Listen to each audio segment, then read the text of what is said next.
Are you ready to learn about the single most important thing that will have an impact on your relationship with food? Meaning how often you binge, or if you binge at all, how long it takes you to get to a point where you can listen to your body and be an intuitive eater and have food freedom, how often you think about food or not think about food at all, how much anxiety you have around food. All of this is impacted by one thing, and that is your nervous system. So you are about to enter this new series in the podcast, the nervous system series, and I'm so excited to get into it. Welcome to the Live Unrestricted podcast, a show where you'll learn how to heal your relationship with food and your body so that you can focus your time and energy on more important things like your personal growth. I'm your host, Sabrina Magna, food freedom coach, and my mission is to help make your life happier and healthier without stress, overwhelm, or guilt about food. If you love the show, please do go out and share it. And if you're looking for support with your relationship with food, details about my programs are in the show notes. Thanks for spending time with me today. Now let's jump in. Welcome back to episode 2 of our nervous system series. I'm already enjoying it so much, and I love that I get to go deep on this topic because it is one of the most important things that will have an impact on your relationship with food, with your body, your stress, how anxious you feel on a day-to-day basis. And in this episode, we're going to talk about your 4 nervous system states and how they impact your eating habits, how they impact your relationship with your body, meaning how well you're able to hear the signals from your body or how you feel about your body. So your body image, how you feel about yourself, how critical your thoughts are about yourself and the world around you. Because here's the thing that I really want you to hear, to understand, to write down if you need to. You might feel like the negative thoughts that you hold about yourself, the anxiety, the frustration, the self-criticism, the judgment, the self-doubt, the fear, all of it, you might feel like this is just who I am. This is how I feel about myself, and we have normalized living this way because maybe this is all you've ever known. And what I want you to hear, and you're going to learn through this episode and following episodes, is that chances are that if you feel like you hold a lot of judgment towards yourself, towards your body, towards the things that you do or you don't do well, if you feel like life is very challenging for you in the sense that you feel like you need to control everything, or you hold a lot of anxiety, a lot of shame, I want you to hear that this is not who you are. It's not just how you're born, your personality traits. Chances are that you are living in a survival state without even knowing it. And I want you to know that if that's the case, you are not alone and there's nothing wrong with you. I talked about this on our last episode last week. So if you haven't started this series from the beginning, I recommend that you circle back to last week's episode where we talked about the foundations, the basics of your nervous system, and why it is so important to start living your life through a nervous system lens, because your nervous system is running how you think, how you feel, how you behave on a daily basis under the surface without you realizing it. So when you can start bringing awareness and consciousness to what is going on, why am I feeling this way? Why am I acting this way? Why am I thinking this way? Then things are going to become so much clearer for you. And you will know what you need to do, what you need to focus on, what you need to change in order to bring yourself back to a state of calm, of regulation, of peace, so that you can think clearly, You can feel better in your body. You can be connected to your body, connected to the world around you. And the emotions of fear, of anxiety, of shame will decrease. They will quiet down. But unfortunately, in the Western world, 70% of the time, people are living in survival states without even knowing it, because that's all they've ever known. That's what you start normalizing. And I can tell you that as someone who already knows a lot about the nervous system, I live my life through this nervous system lens, because I know that when I start slipping into a survival state, things do not go well. I can tell you that it is really easy to slip into either fight or flight, chronic fight or flight. Of course, what we're talking about is these chronic states where you get stuck in them, because we're going to go into fight or flight when we need to. It's important to be able to have that increased energy in your body if you're running away from a threat or going into freeze or shutdown. That also has its place, but it's when you get stuck in these states. And so it is easy for me to slip into either fight or flight, shutdown, or people pleasing without even me realizing it. And then I will, a couple of days into it, be like, whoa, why have I been so negative towards myself? Or why have I been feeling so down or so anxious or so fearful? And I just will realize that, oh, it's because I've slipped into a survival state without realizing it. And so if you're not aware of it and you're not paying attention to it, it is so easy for it to become your new normal. And so in this episode, I really think that it's going to open your eyes up to how your nervous system states are directly related to your eating habits, to your body image, and to your connection to your body. Because when you can start seeing, oh, okay, I've been eating more reactively, I've been eating more impulsively, I've been stress eating more. Oh yes, it's because I have slipped into chronic fight or flight. Or for example, I've been eating more for comfort, or I've noticed that I've been more tired or lethargic and just like struggling to do anything to engage in any of my healthy habits. Oh, it's because I have slipped into shutdown. Once you can recognize what state you're in, then you can start tapping into your toolbox of things to bring yourself back to a state of regulation, of calm, of safety. So first thing is first, let's make sure that we know how to name our 4 different nervous system states. All right. I'm going to use non-clinical / scientific language because I don't want to lose you. And I know that sometimes when our brain is not able to remember something or is not able to comprehend something, then we just zone out and we forget everything that I'm going to talk about. And I just don't want that to happen. I want you to be able to remember this, to name it. And so we're going to use language that you're going to be able to understand. So the first state, which I want you to think as your home base, is that safe and social state. So think of it as your regulated state. This is when you feel safe.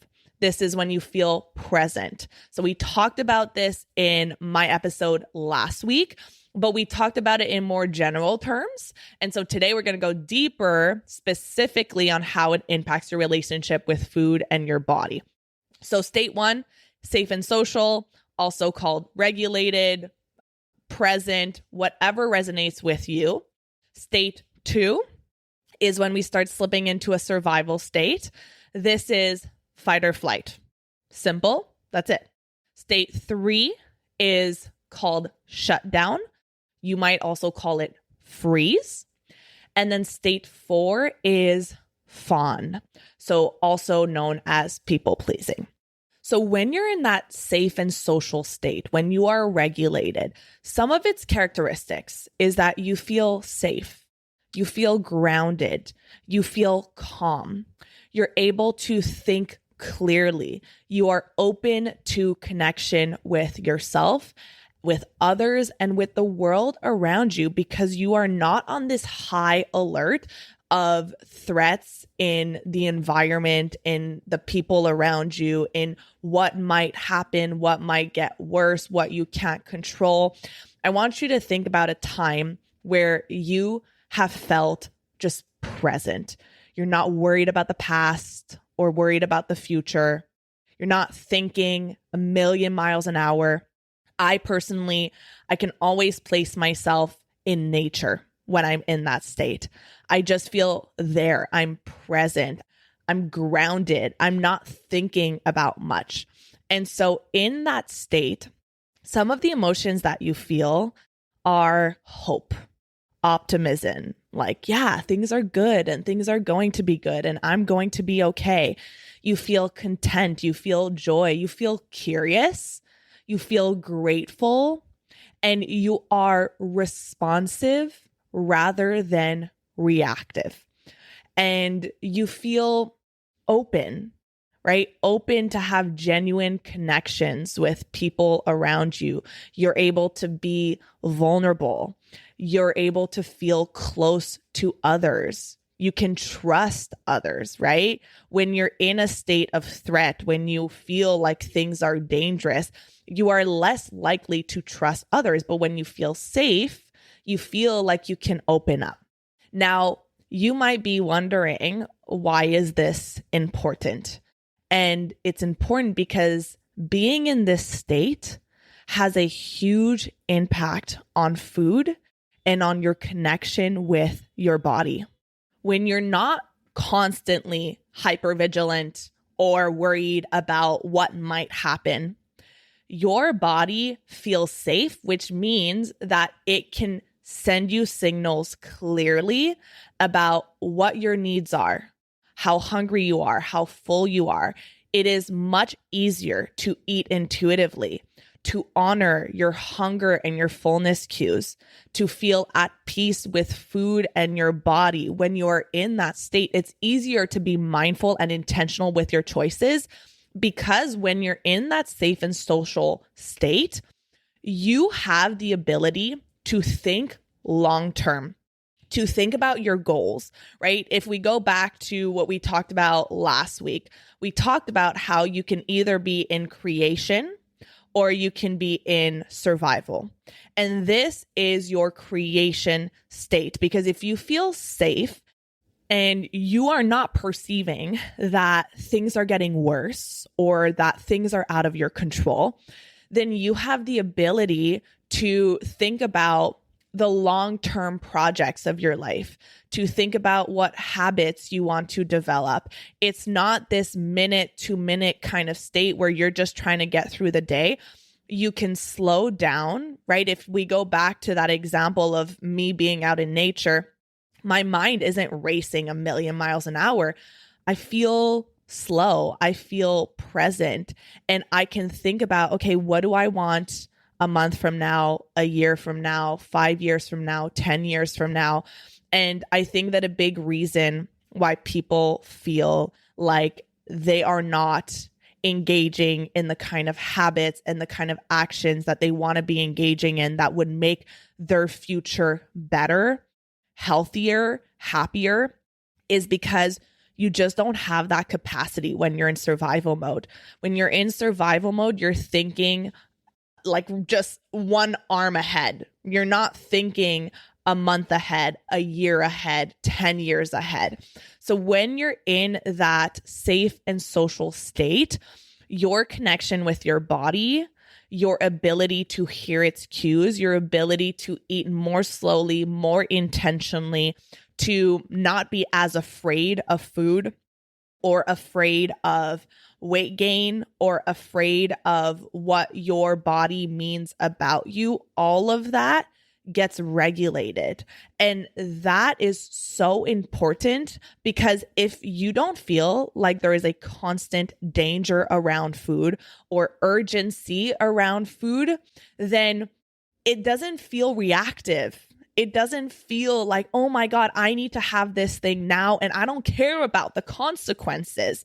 You're actually able to think through the consequences, to think through, okay, if I eat this right now, I am not going to feel great an hour from now. I'm not going to feel like this was an amazing choice for how I want my body to feel. And so the more you can spend time in this state, the more intentional your habits, your decisions are going to be. And the goal is not to be in this state 24/7. If you make that the goal, you will feel like you're disappointing yourself, because no matter who you are or how much you work on your nervous system, it's normal to get dysregulated. It is normal to feel fear, anxiety, stress, especially in the world that we live in. But the goal is to be able to bring yourself back to home base as much as possible, as quick as possible, so that you don't get stuck in a survival state of fight or flight or freeze or fawn. So that is how being in this safe and social response impacts food and your connection with your body. So you might be starting to see why, okay, the goal is not to have more control over food. The goal is not to be more disciplined over food or to think about food constantly or to micromanage. The goal is to heal my nervous system, to spend more time in this safe and social state, to learn how to bring myself back to regulation so that I can think more clearly, I can feel more peace and calm around food, I can be more connected with my body. That is the goal over anything else. So then when we move into fight or flight, how this feels is it feels unsafe. Your nervous system is sensing a lack of safety, a possible threat in your present or in your future. And as an attempt to protect yourself, you will do it through action. So it feels very reactive. You feel tense, you feel hypervigilant, or constantly scanning for threats around you. So in your body, your heart rate increases. Your breathing is more rapid. Your muscles are tense. I know that every single one of us knows that experience where it's like, oh my God, my shoulders are tense. My stomach feels like there's a knot in my stomach, my neck, my forehead. You feel it everywhere. Your digestion is interrupted. So you might feel like, I'm just not digesting my food well. I feel bloated. I feel cramping. Your sleep gets interrupted. So you might have a hard time falling asleep or staying asleep. And it's very hard to think clearly in that state. Even just bring to mind a time or a period in your life where you know you were in fight or flight. It might be something was going on at your job or in your family or with finances. And you will be able to remember, or maybe that's where you're living now. It's really hard to think clearly. It is hard to concentrate. It is hard to connect with people. You are more prone to conflict, right? You might fight with your partner more or be more reactive. You might withdraw from relationships, like you are just trying to get through the day. And so building relationships, connecting with people is not a priority when you are in fight or flight. Your emotions that you feel, anxiety, anger, frustration, you're irritable, you might feel fear, overwhelmed, out of control, spiraling. I think spiraling is like a really great way to describe this state. And the way that it impacts your relationship with food is very, very real. Because in that state, if you're in fight or flight, if we go back to like that survival instinct that we are running away from a threat, your body, it is adaptive for it to not send you clear signals of hunger or fullness or satisfaction. Because if you're running away from a threat, the goal is not to eat a snack. The goal is not to pay attention to the signals from your body. The goal is to fight that threat. And so you might notice that when you're in fight or flight, and I'm talking about chronic fight or flight, you might emotionally eat more. There's more stress-driven overeating, ignoring or not perceiving your body's cues. On the other side of the spectrum, when you feel this lack of control, you might start restricting more, doubling down on controlling your food as a way to feel a sense of control. This is a big one for anyone who has like those control tendencies when you're in fight or flight. And I definitely remember, if I go back to when I was living in France during the pandemic and things were feeling really dangerous and really out of my control, and I did not know what's going to happen. What did I start doing subconsciously? Like, this was not an active choice. I started tracking my food again because it felt like it was the only thing that I can control. So you might start controlling your body or food as a way to feel a sense of safety when things don't feel safe.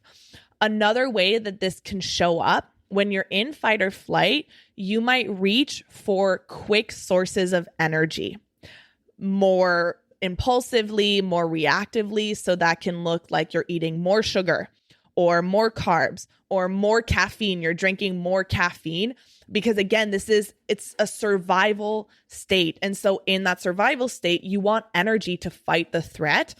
And so if you're going through a period where you feel like, oh my God, I'm just eating so much sugar, I'm eating so many carbs, I'm drinking so much coffee or energy drinks, although I know that it is hard to give yourself grace and compassion in those moments, I know because I've been there, recognizing that, oh, it's actually my body's being really smart. My body is sensing that there is a threat to fight. And so in order to fight this threat, I need quick energy through carbs and sugar. And it's those cravings are actually really smart, even if they don't serve you. And so that's how being in this fight or flight will directly impact how well you can hear your body, how intentional or mindful you can be around food. And the biggest problem that I see in the intuitive eating space and the conversations around intuitive eating is that people will read the books or start learning about intuitive eating and they'll really connect with it, which I love. I'm not at all hating on intuitive eating. There's literally the words intuitive eating in the name of this podcast. But there's this perception that intuitive eating is something that you do, that you just start following the principles. But the way that I see it, intuitive eating is something that you arrive to. You become an intuitive eater after healing your nervous system, after rewiring your subconscious mind, after learning how to work with your body, with your thoughts, with your emotions. And what often happens is that one of the first tenets of intuitive eating is listening to your body, right? Honoring your hunger, honoring your fullness. But then people are starting to do intuitive eating in a fight or flight survival state, and they're not able to hear the signals from their body or understand them, interpret them, perceive them. Because when you're in a survival state, it is really hard to hear the signals from your body. It is so disjointed. It feels very confusing. And so first, we have to address what's going on in your nervous system. We have to make sure that we are putting some things in place to help you be regulated, to get you out of a survival state so that your body has the space and the safety to communicate with you clearly and properly. All right, so that is fight or flight. Moving on to the freeze response.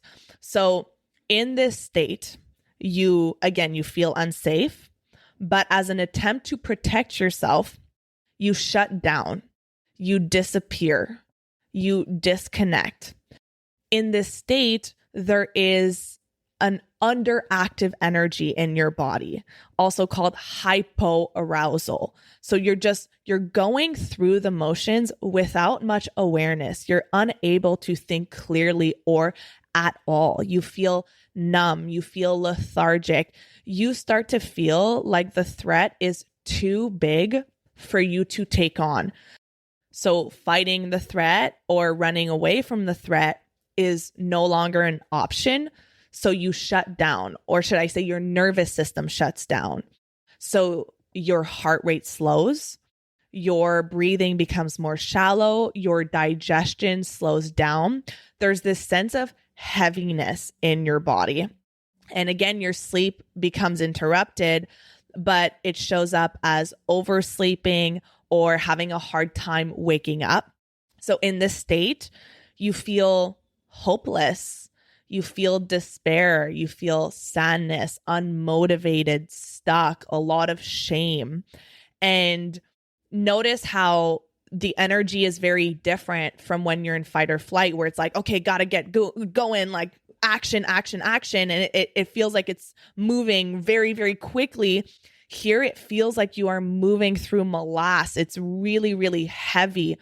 And this has a strong impact on your relationship with food and your body, because you might have a loss of appetite, right? Your digestion slows down. We're in energy conservation.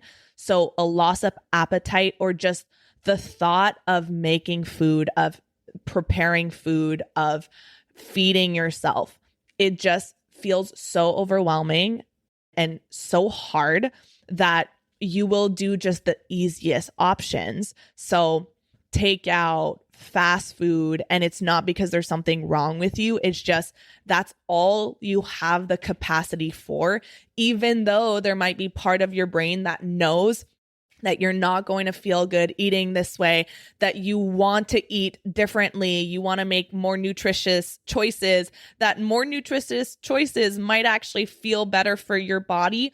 Your nervous system, your body just doesn't have the capacity for it. You might also notice more binge eating as a way to feel a sense of comfort, as a way to feel a sense of joy. Because in those moments, there's this lack of aliveness. And so turning to food to just feel something is going to happen more often. And there's, again, this disconnection, this detachment from your body's needs.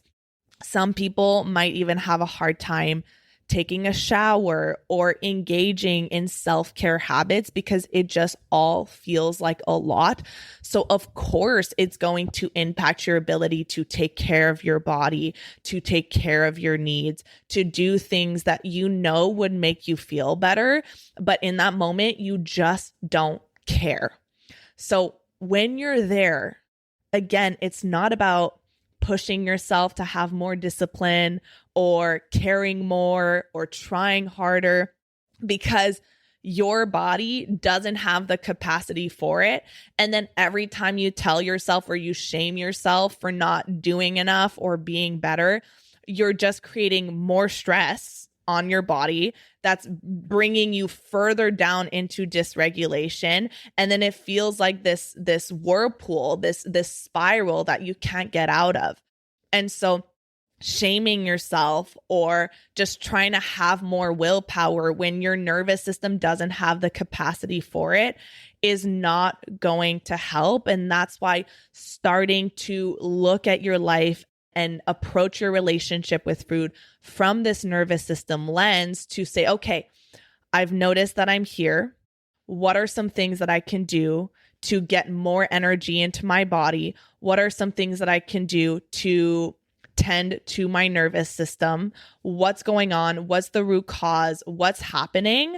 And that is how you will get yourself back to regulation. And it might not happen in a day or in a week, but the more you learn how to recognize what state you're in, what's happening, where your mind is at, then you will get less stuck in it. And then finally, we have our last state, which is your fawn response. So in this response, Again, you feel unsafe. And as an attempt to protect yourself, you become hyper vigilant of others and of your external environment. So this is the people pleasing. You avoid conflict or setting boundaries. You prioritize other people's needs over your own. And so this is actually, it's called a blended state because you both have overactive energy in your body and underactive energy. So sympathetic response and parasympathetic response. So in your body, you have heightened energy directed towards people pleasing. So pleasing other people. There's shallow breathing, there's tension, and your digestion is interrupted. Your sleep is interrupted. So you might have a hard time falling asleep or staying asleep. The emotions that you feel, guilt, shame, fear of rejection, unworthiness, resentment. You might feel like in this state, you feel superficial, like you are seeking approval. You have a hard time being authentic, being yourself, and that doesn't feel good because you're like, I know that this is not who I am. I know that I'm morphing myself as a way to feel superficial sense of connection. And you might be wondering how this has an impact on food and your connection with your body. It's in this state that you might find yourself over controlling your food intake, obsessing over your body image as a way to gain the approval of others, as a way to feel a sense of belonging. Because going back to this notion that our nervous system has one function, which is survival, and it goes back to hundreds of thousands of years ago, and belonging, being part of a group, being accepted by others, it is either a way to survive, or if you're not part of the in group, a threat to your survival. And so you might start to hyper focus on food and on your body because you don't feel safe. And you start to think, if I look a certain way, if I adhere to certain eating habits or diets or connect through diet talk with others, then I will feel safe.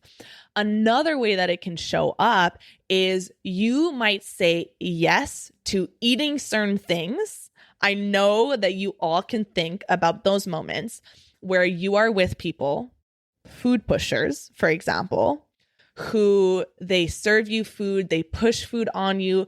And even if your body is saying, I've had enough, you say yes. You don't put down those boundaries and loving boundaries, right? Like when I'm with people, I can put those loving boundaries of, that looks delicious. I would love to have it, but I'm so full. Can I have it in container and bring it home? But when you're in that fawn state, it feels dangerous to put down your boundaries. So you might ignore your personal needs as a way to please others, or you might eat a certain way in front of people and then go home and binge. So this is how your nervous system, how it's feeling, its threat detection, what state it's in, has such a direct impact on your relationship with food and your body. And of course, we're focusing on food and your body in this episode on this podcast because that's what it's about. But I could do a full episode on its relationship with the people in your life, right? How you will treat people in your life, your partner, your kids, your friends, your siblings. We could do an episode on its relationship with work. I definitely notice, oh my God, I definitely notice how my different nervous system states impact how I relate to work, how I feel in my body, the kind of thoughts that I have. We could do an episode on its relationship with money, right? Like there are so many ways that these nervous systems impact our everyday life. And I hope that in this episode, it's starting to give you clarity that, number one, this is not just who you are. If you notice that you are hypercritical of yourself, or sometimes you feel like there is no hope and that nothing's ever going to change, this is not who you are. Who you are is when you are in that regulated state, when you feel present, when you feel safe. And maybe you spend so little time in that state that you don't know what that feels like. And if that's the case, that's also okay. When have you ever been taught about these nervous system states? When have you ever had the chance to take a look at its impact and how it feels in your body?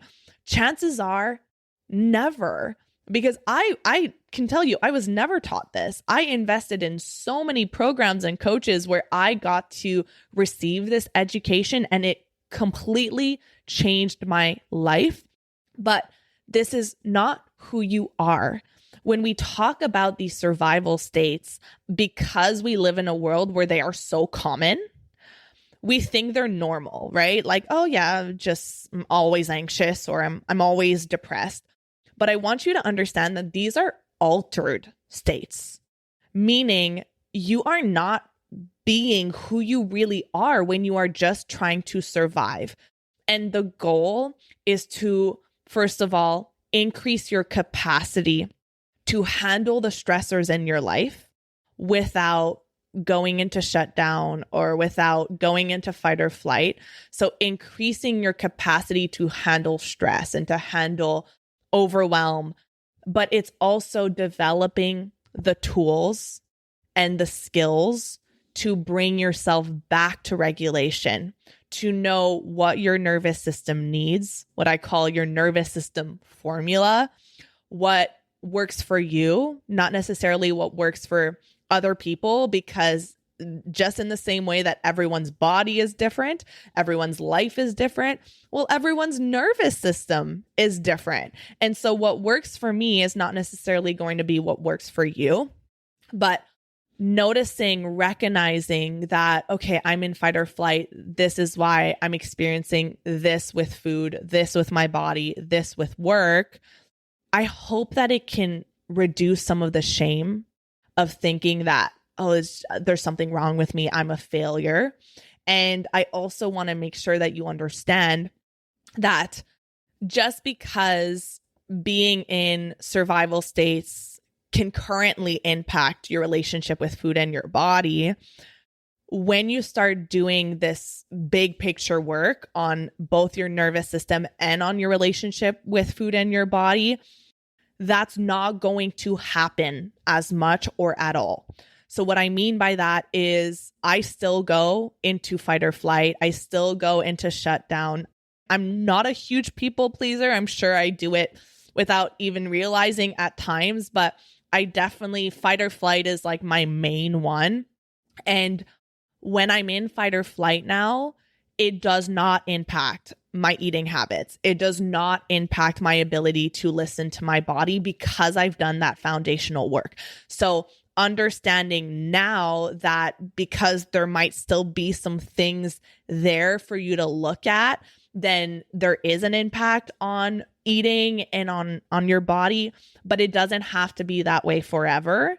And for me, what I'm currently working on, the way that it manifests in my life is my relationship with work. And I've talked about this before. So that's the thing that I get to work on and I get to look at. But just because right now there is a manifestation in your eating habits and with food and with your body, it doesn't have to be that way forever, and it will not be that way forever. Like when I look at the clients that we have inside of Food Freedom Academy, once they learn how to work with their nervous system, how to heal it, how to have a healthy and resilient nervous system, they can go through stress and they don't emotionally eat anymore. And they're still able to be intentional, be mindful, listen to their bodies. And so that's the goal. That's where you're going. So this is my advice for you. Listen to this episode again. And if you can, start noticing, okay, what does fight or flight feel like for me? And how does it impact my eating habits, my body image, how well I can listen to my body? Same for freeze. Same for fawn. If you notice that you go into a people-pleasing state, listen to it again through that lens. And definitely, if you have people in your life who also struggle with food, or you feel like they are probably living in a survival state without realizing it, send them this episode. And next week, we're going to continue this series. We're going to go even deeper into how to handle stress better, how to increase your nervous system capacity. So make sure that you are following or subscribe to the show so that you don't miss it. I hope you're learning a lot. Thank you for being here, and I will see you next week. Thank you so much for listening to today's episode. If you found it valuable, I would love if you would share it with someone you know that could benefit. If you're loving the show, don't forget to subscribe over on Apple Podcasts so you don't miss a single episode. I really love hearing feedback from you, so please leave a rating and review over on Apple to help us get in the ears of more people who need it the most. Finally, come hang out with me on Instagram at Sabrina Magna Health for more educational content and get up close and personal with me. Thank you so much for being here, and I'll see you on the next episode.